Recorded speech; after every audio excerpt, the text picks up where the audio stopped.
Good afternoon, everyone. Happy Saturday. Today is October, Jesus. October, bumalik tayo sa October. So today is November 4, 2023. Bumalik tayo sa October, ha? Ay, ako lang pala. Maayong hapon kaninyong tanan. Kumusta naman ang inyong long weekend? Grabe. Ang haba ng holiday natin, 'di ba? From election hanggang Halloween. So, I'm sure na marami ang nakapagpahinga sa inyo dahil napakataas ng ating holiday. So, maraming nakapagpahinga, nakapag-isip, nakapag-travel, nakapag-unwind. We are now in 16 episode dito sa podcast na to. So, welcome sa ating live podcast today dahil ang pag-uusapan natin ngayon is about disadvantage and advantage of being an OFW. Dito ba sa ating mga viewers ngayon ay merong OFW ba dito? O kaya dito sa viewers natin ngayon, yung isa ba sa family mo, isa ba sa family member mo ay OFW ba sila? So, tatalakayin yan natin ngayong hapon kung ano ang advantage at disadvantage ng pagiging OFW. So, hindi na natin papatagalin dahil sisimulan na natin. Dahil gusto ko na hindi masayang yung oras natin. Kaya, ngayon, simulan nyo na i-share ang live na ito kung gusto nyo maging part of 1% movement dito sa podcast na to. I-share mo na o kaya i-mention mo na yung mga kaibigan mo, family mo sa comment section dito sa live na to para tayo ay para pag-usapan natin kung ano yung mga advantage at disadvantage ng pagiging OFW. So, magandang hapon. Ako si Gina Kalinog. So, isa rin akong OFW dati. So, 4 years akong nasa abroad. Kaya, naiintindihan ko yung mga kababayan natin na nasa ibang bansa. Naiintindihan ko kung ano yung mga pinagdadaanan natin nila dahil naging OFW rin ako. So, naiintindihan ko rin sila dahil na naranasan ko yung pinagdadaanan din nila nung nasa abroad pa ako. So, i-share mo na para makarating ang video na to sa mga family member ng OFW at syempre sa mga kababayan nating OFW dahil mahalaga ang pag-uusapan natin ngayong hapon. So, sisimulan na natin syempre. This is 16 episode. So, our topic is about disadvantage and disadvantage of being an OFW. So, syempre, yung first natin, mag-start muna tayo sa disadvantage of being an OFW. So, saglit lang muna, makikita nyo na yung mata ko nasa kabila dahil naka-record rin tayo para sa ating YouTube channel sa GA Academy. Mapapanood rin ang video na to next day. like Wednesday. So, anong pizza ngayong Wednesday? Check muna natin. Wednesday, ngayong November 8. So, mapapanood ang video na to sa YouTube ngayong darating na November 8. So, pwede rin nyo i-play ito araw-araw. So, simulan natin sa disadvantage of being an OFW. So, yung first dito, syempre, malayo sa pamilya. Malayo sa pamilya, nandoon yung homesick, nandoon yung hindi mo makakausap yung family mo. So, swerte na lang yung isang OFW kapag inaalaw ng mga amo na gumamit ng cellphone. Swerte na lang kung pwedeng makatawag sa Pilipinas noong isang kababayan natin na nasa ibang bansa. So, paswerte-swerte lang talaga. So, syempre, yung pangalawa, kung ikaw ay isang pamilyado na. Kung ikaw ay isang pamilyado na, ito yung struggles mo na hindi mo makikita yung anak mo na lumaki, hindi mo siya makakasama. Syempre, kung ikaw ay isang ina, napakahirap iwan ng isang anak sa ibang tao.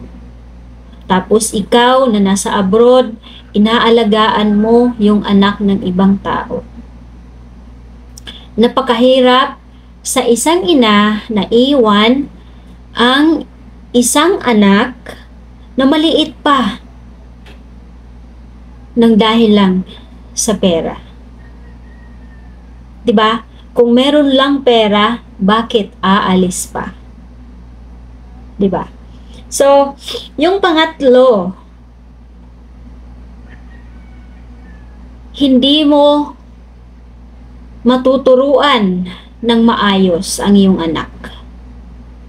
'Di ba kadalasan sa mga kababayan natin na mga OFW, yung mga anak nila ay hindi nagkaroon ng magandang hindi natuturuan ng magandang asal yung mga anak. Hindi natuturuan kung paano palakihin ng maayos yung mga anak. Lalong-lalo na kapag yung bata ay naiwan sa ibang tao, tapos yung naiwan ay hindi rin marunong mag-alaga ng isang bata, ay napakalaking disadvantage ito sa isang bata na lumaki na walang naggabay ng maayos. Kaya minsan, yung mga bata na maliit pa sila, tapos umalis yung kanilang mga magulang na maliliit pa sila, halos hindi na nila nakikilala yung tunay na pamilya nila, yung tunay na magulang. So, yung nakikilala na lang ng mga bata ay yung lola, yung tita, yung tito, o yung kapatid. Pero yung tunay na magulang, hindi nakikilala. Dahil maliit pa sila, iniwan na sila. Diba? Napakahirap sa isang tao na iwan ng isang anak na pwede nating sabihin na ipinagpalit sa pera. Although, yung income na nandoon sa abroad, pinapadala sa pamilya, pero iba pa rin yung magkasama kayo ng anak mo. Iba pa rin yung magkasama kayo ng pamilya mo araw-araw. Dahil bawat galaw ng anak mo, bawat desisyon ng pamilya mo, alam mo at nakikita mo. Nakikita mo yung mali at kung ano yung tama. Nakikita mo kung saan yung part ng mga pagkakamali niya na pwede mo sana ituwid. Ngunit paano ngayong nasa ibang bansa ka, Sino ang maggagabay sa iyong anak? Sino ang gagabay sa iyong pamilya na kailangan ng gabay mo? Diba? Napakahirap sa isang pamilya na ang kakulangan ay financial. So minsan talaga ang pera ang dahilan kung bakit nagkawatak-watak o nagkakalayo ang bawat pamilya. Minsan pera ang dahilan kung bakit nagkalayo ang loob ng bawat pamilya sa isa't isa. Diba? Malaking tulong ang pera, pero maaring wasakin nito ang buong pamilya. Pero kung wala ka ring pera, wawasakin rin ang buong pamilya. Magkawatak-watak, mag-aaway. Ang hirap intindihin, ang hirap i-balance yung ganung situation na pag merong pera, pinag-aawayan. Pag wala namang pera, nag-aaway. So, hindi mo maintindihan kung ano yung mga dapat gawin sa buhay. Nasa bawat tao kung paano natin i-handle yung mga situation, yung mga struggles, kung paano natin i-balance yung mga pangyayari sa buhay natin. Yun yung mga apat na disadvantage. Yung malayo sa pamilya, hindi makitang lumaki ang anak, yung iba nga namamatayan sa Pilipinas pero hindi napapayagan ng amo na umuwi. Diba? Hindi napapayagan ng employer umuwi. Naranasan ko noong namatay yung dalawa kong family member. Yun yung una, grandmother ko, at pangalawa, yung grandfather ko. So, oh gosh, maiyak na tayo dito. So, namatay sila nang wala ako sa Pilipinas. So, ang nangyari, grabe, naiiyak naman ako. So, ang nangyari, grabe yung blame ko sa sarili ko. Grabe yung podcast na to. Grabe yung episode na to. So, ang nangyari, sinisi ko yung sarili ko na bakit ako nag-abroad? Bakit hindi madali yung growth ko? Bakit hindi ako nag-succeed agad? Dahil grabe, umiyak ako eh. Ewan, bakit ito yung episode na ginawa ko? Pero, sabi ko nga sa inyo OFW lang ang makakaintindi. Sabi ko nga sa inyo, inaintindihan ko kayo. So, ang nangyari, sinisi ko yung sarili ko. Ibiniblame ko yung sarili ko na hindi ako maaga naging successful. Hindi ako maaga na-achieve yung mga gusto ko, na kung maaga sana ay nung namatay yung grandmother ko ay sana nakita ko siya.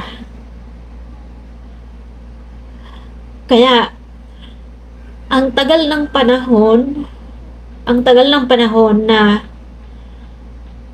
hindi ko makalimutan talaga, at halos araw-araw ko sinisisi yung sarili ko.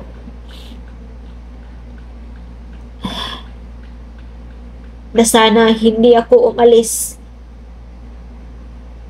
Hindi sana nakita ko yung grandmother ko na namatay. Diba? Naghirap.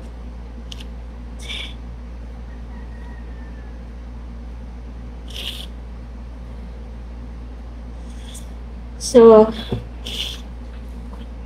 ang hirap sa isang OFW na may namamatay na pamilya sa Pilipinas, pero hindi hindi na nagkaroon ng chance na magkita kahit sa libingan man lang. 'Di ba? Ang hirap. So, ayun, yung una na disadvantage, away from family, hindi makikitang lumaki ang mga anak kung may mga anak, kapag namamatayan, hindi nakakauwi, 'di ba? Minsan nga yung iba hindi pinalad, pinapatay ng employer, 'di ba? Nire-rape ng employer, minamaltrato ng employer, 'di ba? So yung pang-apat ay hindi natuturuan yung anak. Hindi nagagabayan ng tama yung anak kung meron ng pamilya. 'Di ba? So, ayun yung mga disadvantage ng pagiging OFW. So, syempre, doon naman tayo sa advantage. So, yung unang advantage ng pagiging OFW, first, syempre, may income. So, kung may income ka, bigay ng bigay sa Pilipinas, padala ng padala sa nanay, tatay, sa mga kapatid na nag-aaral.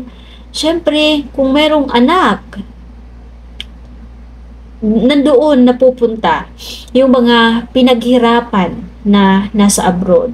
Na kahit sa hirap ng buhay, sa hirap ng trabaho, pagod, puyat, homesick, luha, nandoon na lahat. Pero sinikap ng ating mga kababayan na maitaguyod ang pamilya na nasa Pilipinas. Pangalawa, so ayun, yung helping family. Siyempre yung mga rason na bakit nag-abroad para matulungan yung pamilya, matulungan makapag-aral yung mga kapatid, mga anak, tulungan yung mga parents, 'di ba? Yun naman talaga ang pangarap ng isang OFW na makapag trabaho sa ibang bansa para magkaroon ng bahay at lupa at negosyo. Yun naman talaga ang pangarap ng bawat Filipino na pumupunta sa ibang bansa, na magkaroon ng ginhawa ang kanilang buhay, na gusto ihaon ang pamilya nila sa kahirapan. Siyempre, mawawala ba to? Pangatlo, building discipline and emotions. Handling homesick. Grabe, kumikita ka nga, pero grabe naman yung emotions mo. Grabe naman yung homesick mo. Pero sa mga kababayan natin na sa ibang bansa, kahit umiiyak yan sila, patago, kahit alam nyo yan, umiiyak yan sila guys. Umiiyak yung mga OFW na kababayan natin sa ibang bansa. Lalong-lalo na kapag yung family nila, kapag natanggap na yung pera ay hindi nagchat-chat, hindi tumatawag, hindi nagpapasalamat. Umiiyak yan sila guys. Sana kayo, kung meron kayong pamilya na nasa ibang bansa, tinutulungan kayo, sinusuportahan kayo, huwag niyong ipadama sa kanila na kailangan niyo lang ng pera. So, dapat niyong ipadama sa kanila na i-appreciate niyo yung mga ginagawa niya, yung sacrifice niya sa ibang bansa para may taguyod lang yung pamilya niya. Suportahan niyo. Huwag niyong ilayo yung loob niyo sa bawat isa nang dahil lang sa pera. Dahil minsan yung ibang pamilya nag-aaway na kapag hindi napapadalhan, hindi napapautang. Hindi rin madali yung pinagdadaanan ng mga kababayan natin na nasa ibang bansa. Kaya dapat kahit araw-arawin natin kumustahin, araw-arawin natin sabihin na mag-ingat ka, araw-araw natin i-appreciate yung mga sacrifice nila. Yung success naman niya is para naman sa lahat, diba eh?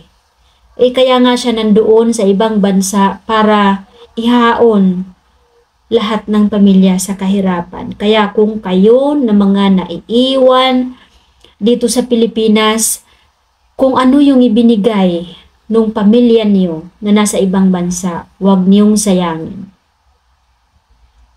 Suportahan niyo ang pamilya niyo. Suportahan niyo si OFW na makahaon kayo sa kahirapan. Paano niyo masusuportahan? Kayo na nasa Pilipinas dapat magsikap, magtiyaga, magdiskarte. Kung pinaaral kayo, mag-aral kayo ng maayos. Kung binigyan kayo ng negosyo, ayusin niyo na hindi malugi. Mag-aral kayo ng negosyo, pag-aralan, magpaturo para hindi mapunta sa wala yung pinaghirapan ng isang tao na nasa ibang bansa. Hindi niya mararating yung pangarap niya kung yung pamilya na nasa Pilipinas ay hindi tumutulong. Siya ay nakapag-provide ng pera. Pero paano naman yung support, yung effort ng family na nasa Pilipinas? Kung waldas-waldas, kung sinasayang lahat, wala talaga mapupuntahan yung pangarap ng isang OFW. Pero kung yung bawat pamilya na naiwan, nagkaroon ng support sa isa't isa, lahat aangat. Kaya yung success, yung achievement, huwag niyong iasa sa mga kababayan, sa pamilya niyo na nasa abroad. Dahil yung totoong success ay nasa kamay rin ng mga naiwan sa Pilipinas. Nasa kamay ng bawat pamilya na naiwan sa Pilipinas yung achievement ng isang OFW. Kung waldas-waldas yung lahat ng pamilya sa Pilipinas, pag-uwi ni kabayan, wala nang pamilya na makakausap, tinalikuran siya dahil hindi na nagpapadala ng pera sa kanya, hindi na siya nakikilala nung anak niya, lahat na tinalikuran siya nang dahil hindi lang siya nakapagpadala ng pera. Umabot sa sitwasyon na ganun. Dahil meron ding sariling future yung ating kababayan na nasa abroad. Mayroon din siyang sariling kinabukasan na kailangan i-build. Kaya ikaw na naiwan sa Pilipinas, kung tinutulungan ka, tulungan mo rin ang iyong sarili. Para matulungan mo rin yung OFW na nasa ibang bansa, na sama-sama kayong ma-achieve yung mga pangarap niyo sa buhay. Dahil kung isa lang, si kabayan lang, sa ibang bansa, yung nag-sacrifice, tapos yung pamilya sa Pilipinas, lasing, tabako, kain doon, kain dito, waldas doon, waldas dito, shopping doon. Walang mangyayari. So, lahat kayo ay lugi. Lugi si kabayan sa ibang bansa, padala ng padala. So, yung pamilya rin na sa Pilipinas ay lugi rin. Dahil lahat ng pera na pinapadala, wala na, napunta sa wala. 'Di ba?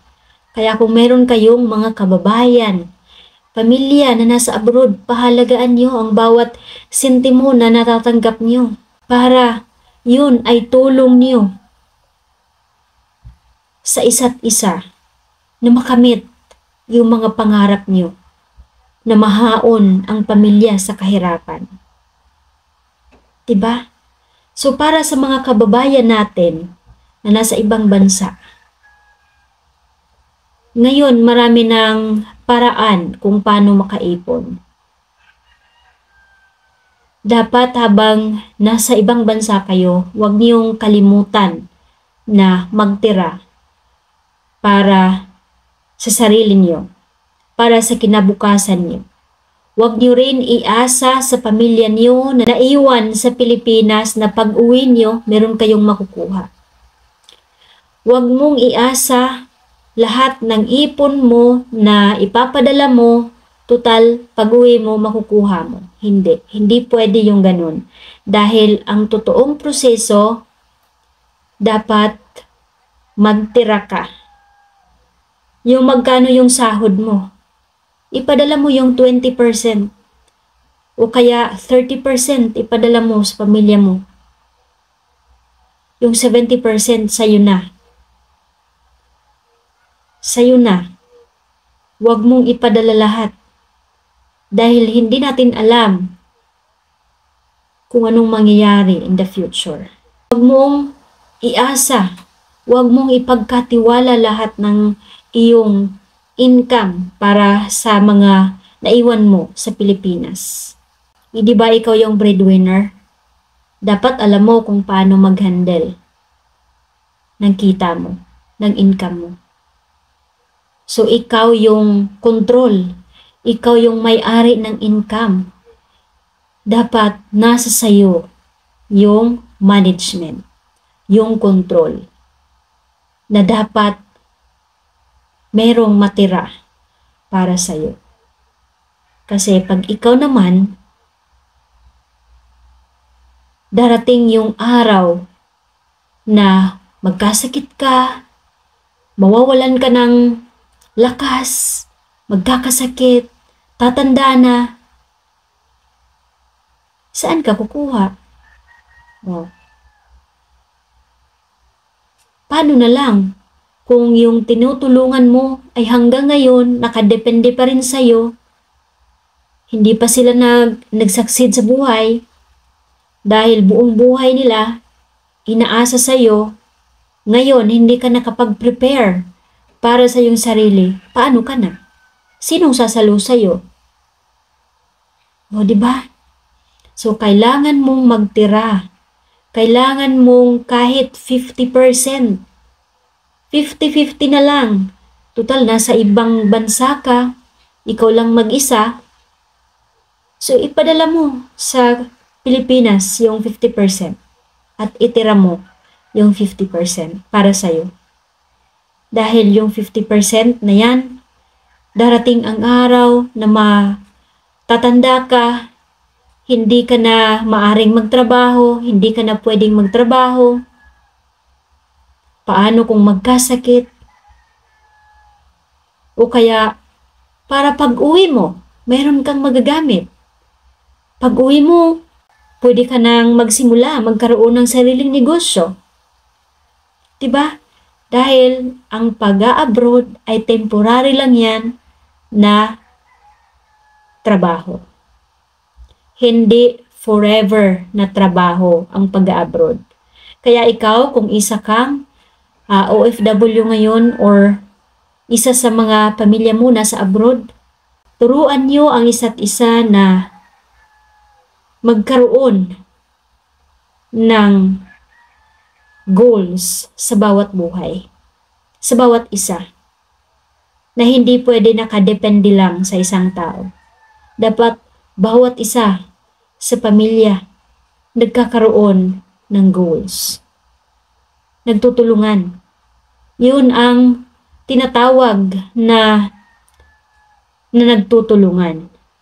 Yung bawat pamilya nagkakaroon ng performance, nagkakaroon ng goals, yung bawat isa, yun ay matatawag natin na talagang nagtutulungan sila. Kasi hindi pinapabayaan yung isa na mag-sacrifice. Hindi pinapabayaan na yung isa maghihirap. Tapos yung isa hayahay lang. So walang ganun. Walang ganun dahil ang tunay na pamilya nagsusuportahan. Ang tunay na pamilya nagtutulungan, nagsusuportahan kung ano yung mga pangarap nila sa buhay at bawat isa. Hindi pwede yung, ay, total, nandyan naman si ano, i-shoulder na niya yan. Nandyan naman si ano, siya na, bahala dyan. Dahil hindi pwede yung ganun. Dahil kung totoo kang pamilya, dapat bawat isa mayroong contribution. Bawat pamilya meron dapat contribution. Bawat pamilya may kanya-kanyang effort. Bawat pamilya may kanya-kanyang sacrifice para marating nyo yung gusto nyo, mga pangarap ng pamilya nyo. Kaya sa mga kababayan natin na nasa ibang bansa ngayon, 2 taon, 5 taon, 6 na taon, tama na yan. Umuwi ka na. Kung hindi mo sisimulan na i-prioritize, di ba nasa ibang bansa ka, yung purpose mo ay magkaroon ng negosyo, magkaroon ng bahay, magkaroon ng lupa. Bakit hanggang ngayon, hindi mo pa na-achieve yun? Siguro naman, yun nga, pinapadala mo lahat. So, kailangan mong magtira ng 50% para yung mga pangarap mo ma-achieve mo. Kailangan mong i-prioritize yung pangarap mo. Yung mga rason na bakit ka nag-abroad. Mga reasons na bakit lumayo ka sa pamilya mo. Huwag mong biguin yung sarili mo na umuwi na walang dala. Umuwi ka na hindi mo dala ang pangarap mo. Dapat nag-abroad ka, panindigan mo yung pangarap mo. Bakit ka nag-abroad? Dapat pag-uwi mo, dalang-dala mo. Pabalik yung rason na bakit ka nag-abroad. So habang nandyan ka, huwag mong kalimutan na itabi yung 50%. Bakit ka nag-abroad? Mag-itabi mo yung 50% doon sa rason mo na bakit nandyan ka ngayon. Huwag mong ipadala lahat. Dahil hindi natin, kahit pamilya natin, hindi natin kilala ng lubusan. Alam nyo, sa totoo lang, minsan yung totoong traidor sa buhay natin, pamilya. Kasi yung pamilya ang may access sa buhay natin. Sila yung nakakakilala sa atin. Kaya sila yung madali na makapangloko sa atin. So kaya dapat kayo na magpamilya, magtulungan. Walang hilaan. Alam nyo yung ano yung hilaan ng bawat pamilya? Yung hindi nag-effort yung isa. Yung kahit yung isa nahirapan na pero hindi tinutulungan. Yun yung tinatawag na selfish or hilaan. Pero yung totoong pamilya, nagtutulungan. Tinutulungan ang sarili. Tinutulungan ang bawat sarili. Hindi pwedeng, ay, total nandyan naman si ano. Magpapahinga lang ako. Total nandyan si maano, kumikita. Hindi pwedeng ganun. Bawat pamilya may effort. Bawat pamilya may contribution. So, ayan guys. Salamat. Maraming salamat. Sana meron kayong natututunan sa episode na to. Grabe, napaiyak ko sa episode na to. Yung hindi ko aakalain, ako rin pala yung magpapaiyak sa sarili ko. So, maraming salamat sa inyong pakikinig sa episode na to. At pwede nyo rin mapanood ang episode na to ulit sa YouTube GA Academy. So, kita-kita ulit tayo sa next episode. Bye-bye!